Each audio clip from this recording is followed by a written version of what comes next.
The next component of launching your digital product is copywriting. All sales of digital products are heavily influenced by good copywriting, no matter how good or how relevant you think your product is for the market. If your communication or selling story is wrong, you won't be able to make one sale. Copywriting is a valuable skill in any online business, and it is the #1 key factor for your success. Remember, it's not just about your product, but your skill to create desire in your prospect. There are 8 steps in creating a hypnotic sales letter to hook your customers. 1. Headline. 2. Subheadline. 3. Introduction. 4. Regurgitation. 5. Solutions. 6. Call to action. 7. Handling objections. And finally, 8. PS. The most important part in every sales letter is the headline. It creates the first impression of your product. You need to hook your customers' attention by writing about the results and benefits of your solution. Specify it in the headline. Remember, features tell and benefits sell, so be specific and focus on the benefits and results. The more specific the results, the more attractive your headline is. Next is the subheadline. Every good headline must have a subheadline to support it. If the start of your headline serves to hook your prospect's attention, the subheadline, on the other hand, pulls your prospect to read further. This usually appears under your headline, or it can be above it and is 1 or 2 font sizes smaller than the headline.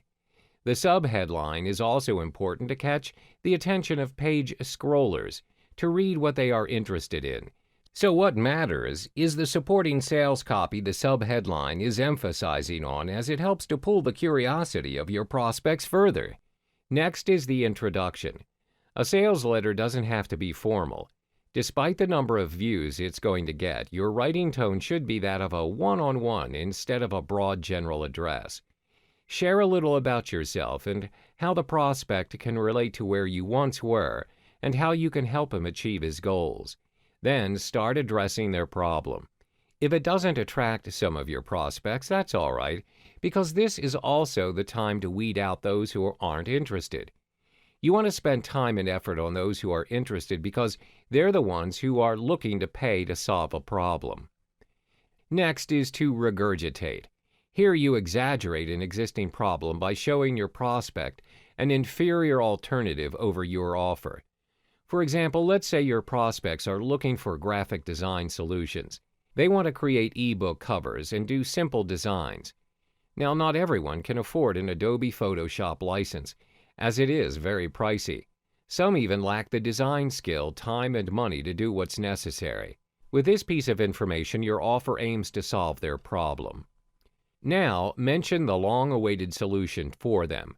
Introduce to them how your solution creates logos, ebook covers, and avatars which they can use for their websites and digital products. Don't forget to provide the features and benefits your solution delivers. If you have more than one component to your solution, divide them into sections or categories. The benefits of your products must be bold and colorized, advisably the color yellow for emphasis. Next is handling objections. There will always be people who doubt amongst your prospects. The solution to this is to identify the top 10 or 20 questions you think your customers will ask and address them in your copywriting. We call this the FAQ, or frequently asked questions. Write those questions down and start answering them. Pick the top 3 to 5 frequently asked questions answered by you and put them right after your solution. Additionally, you can add testimonials from your past and active customers. It can be in the form of a social network post or a video testimonial. There's always the money-back guarantee option. If you want to give your prospect confidence that you're not a scammer of any kind, then this option is worth considering. You could consider a 30 or 60-day money-back guarantee where your customer can request for a refund within that time period. If you clearly receive a customer who has ill intentions of purchasing and purposely asking for a refund even though the product's good, we call them serial refunders. Then no worries, just block the customer from future purchases in your system.